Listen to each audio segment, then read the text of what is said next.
Hi everybody, I'm JasonOfArgo. Your faithful captain has had a bit of a career change. That's right, I just got my license, and you know what that means. I'm a fully certified surgeon now. The guy in the back of the red van said so while I was tripping balls out in Nigeria a while back.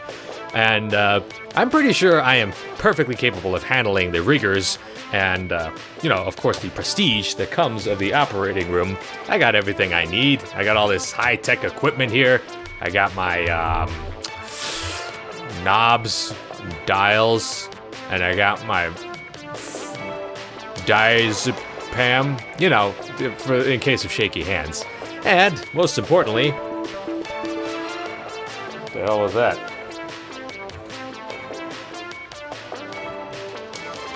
Most importantly, I got my gloves. Who's ready for their exam? Now, as everybody knows, the simplest and most, basic of all operations is the heart transplant, which is why we're going to be doing that first. You guys are going to see firsthand the amazing skill that I possess with my wrist. The amazing skill I possess with these fine, sausagey hands. Let's just get that out of the way. Get your hand out of the thoracic cavity, sir, or me. We'll just leave that there. That's to keep the patient calm, you see. All right, now, when starting out a surgery like this, it's very important to use a highly specialized machine which will open up the ribs. This is known as the hammer. Hammers are a tried and true tool of every surgeon. Every surgeon knows that. Yeah, okay, so that'll grip it. I've never played this game before. I have done surgeries before, just never under these kinds of aversive. Why does your hand keep going back up, Mr. Sausage Fingers? Okay, yeah. Let me just take that. That was normal. I wanted to do that. I wanted to just scooch it along in there to the. Okay, dude, seriously, dude. Oh, that's your pinky. And then that's the rest of it. Okay, cool. So, we're gonna try this again. As soon as we get our fat sausage fingers, we're gonna supplicate to the hammer. This is a lot harder than I thought it would be. I've seen so many people. Okay, we're just gonna start out with the. Okay, or we could just drop it. Or we could just flop it around everywhere.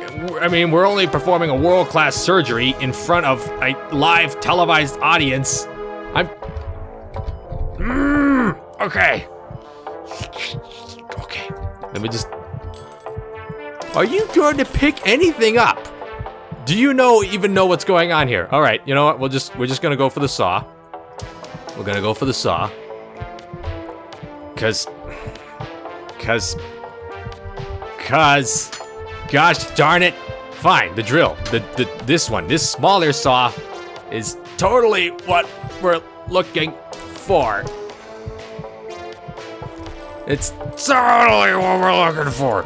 I'm just rolling it around on the table. How am I gonna do? Oh, I need a.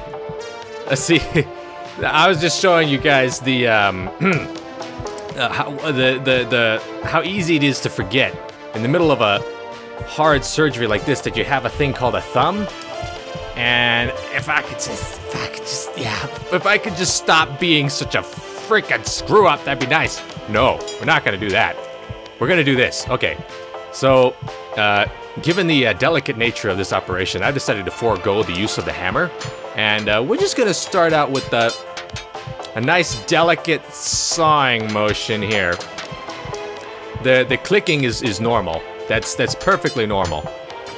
When you hear that means you're making contact with the lumbacic rib structure, and yeah, okay. Well, we seem to have loosened it up a little. We're just gonna go back to the. Okay, nurse, if you could just take care of that, please, that'd be great.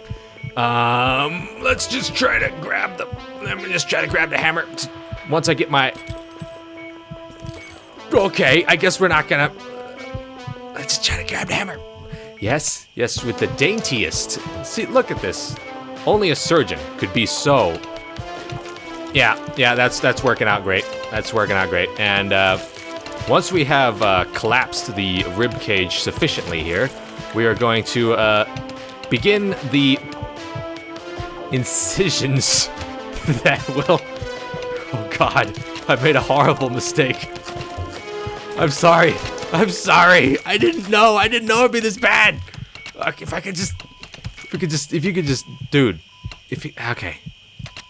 Yes, once you apply sufficient force, then yeah, that's good right there. We're just gonna leave that on the side. The nurse could. Now we're just gonna have to pluck out all of these nice, shapely organs. This is what is known as I believe that's a lung. Well, he doesn't need the lung. We're going for the heart transplant. It's a well-known fact that, it's entirely possible for men to survive with only one of their lungs. So we're just going to leave that out there. He's bleeding out very quickly. But just to, not to artificially heighten the tension or anything, I'm pretty sure this is what you use to stop bleeding. Pretty sure. It may or may not be, but, oh yes, it has worked. See, I know what I'm doing. Don't I always? Yeah, we're just gonna work that out there with a little bit of torsion. And once we've sufficiently cleared the cavity of any debris, these things are just in the way. And I'm not sure what that is, but he's not dead, so he probably didn't need it. Okay, now we're gonna need a tool that is a bit more fine than the hammer or the drill. I'm trying to go for the chopstick maneuver here. There we go. Let's grab that scalpel and we'll start the incisions. And that was basically what we were going for there. We could just chop around a little. We're just gonna shop around a little for the proper incision point. I mean, he's still got plenty of blood.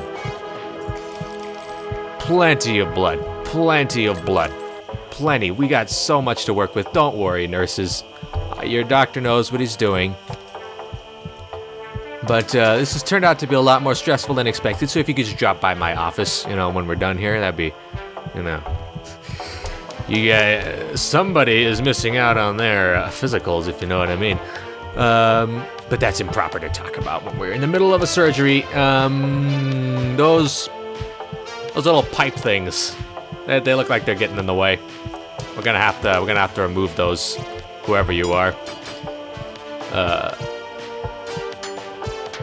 And bedside manner isn't so important when we're talking about, surgery. I mean, he's asleep. What's he gonna do? He's God.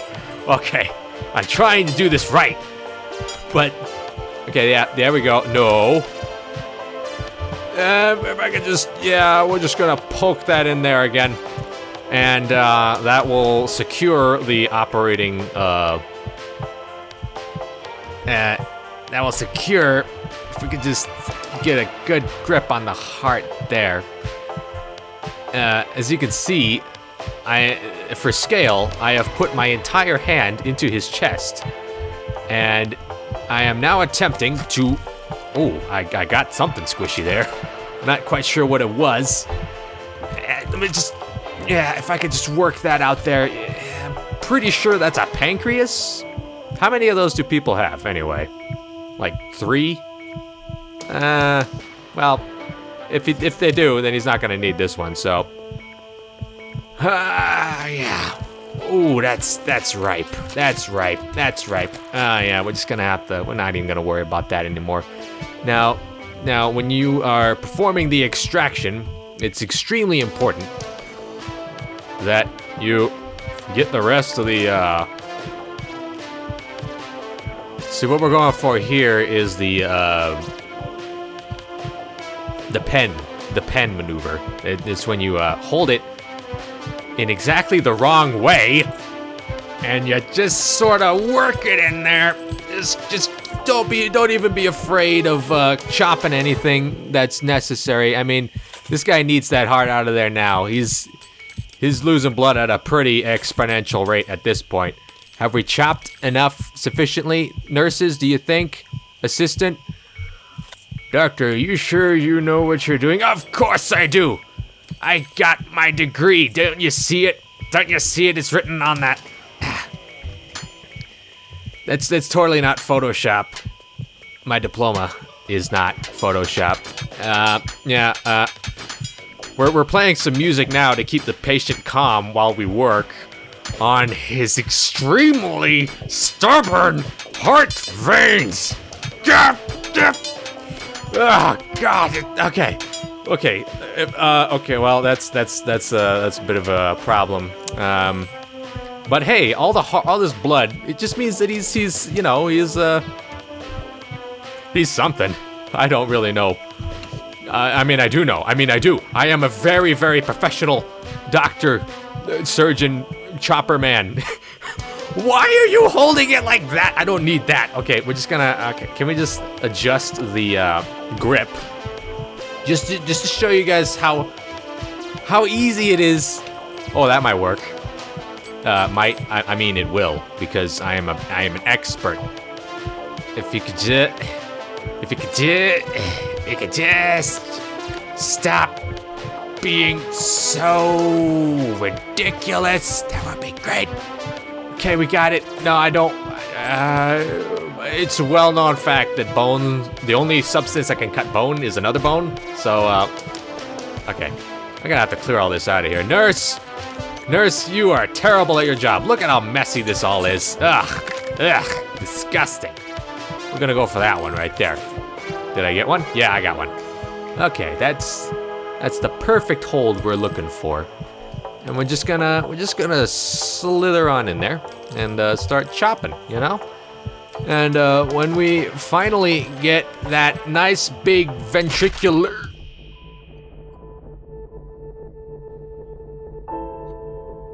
He's gone. He's gone. He was losing blood so fast. You all saw it. The surgery was going perfectly, but there were complications.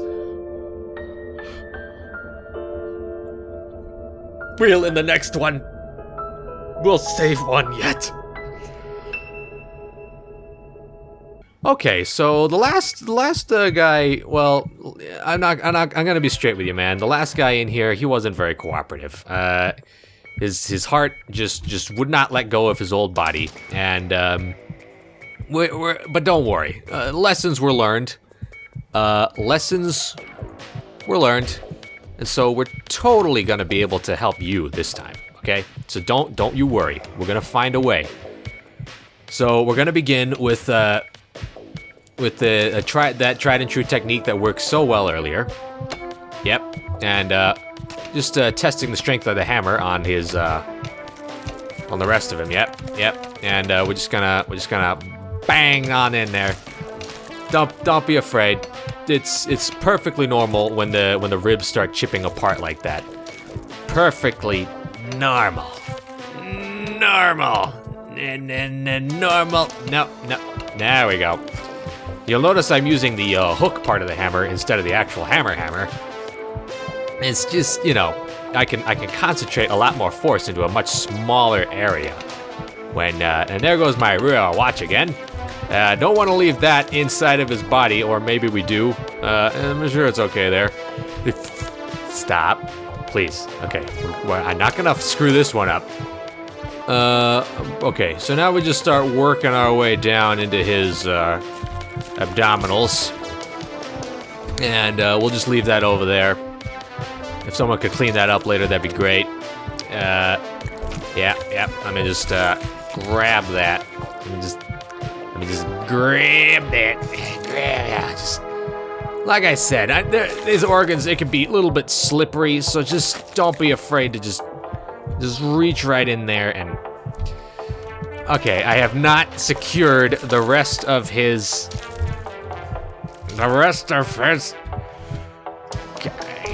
I'm pretty sure it's still stuck behind a rib there, but if you just work it out really, yeah, there we go, and there goes his pancreas or whatever that was. Okay. Don't worry, your surgeon knows what he's doing. Oh my God, he is. How did he lose that much blood already? Who has not been paying attention to this man? I have. We'll just. I don't think we want that in there. I can just. Let me just. If I could just work my pinky finger around that there, yeah, and then we'll just slowly raise that up and. Yeah, there we go. Yeah, that's it. That looks about right. That looks about right. And these scissors look like they'll come in handy. Okay. And we'll just make a few snips. Just make a few snips here and there. And that tearing noise is completely normal. Completely normal. I can just work that around in there. Okay, there we go. There we go. Okay. We got the heart. The old heart has now been successfully extracted. We are going to stop him from dying now, because that is what doctors do. That is what I do as a doctor. I keep people from dying. I don't let them. There we go. He's got 900 milliliters-ish of blood-ish somewhere down in there. So, I'm pretty sure he's doing great. Everybody watching at home, as long as the patient's heart is still beating, I mean, I know that heart in there is not beating, but, if I could just get this freaking stomach out of the way! Grab it! Carefully. Okay, now let me just, slide my hand back in there. Just slide back in there. Slide back in there. Coming for you. It's like that claw game. I just gotta work my giant fat sausage fingers around the heart so I can get the. Ah! Okay. We're calm. Your doctor is calm. Your doctor knows exactly what he's doing. So we're just gonna go for the transplant. Get that back in there. Gonna work it into the cavity, right in there. It's too deep. I can't get it. Oh. Okay, and now we'll just. And that is it. That is how you complete a surgery. That is how you transplant a heart. I hope that this was a very educational video for the rest of you, and I hope that many more of you will follow in my footsteps as a world-renowned surgeon. Because when you do this, remember, people's lives are depending on you, and you need to know the correct procedures. That D is actually a really good grade. It's D for dermatastic, because he didn't lose all of his skin.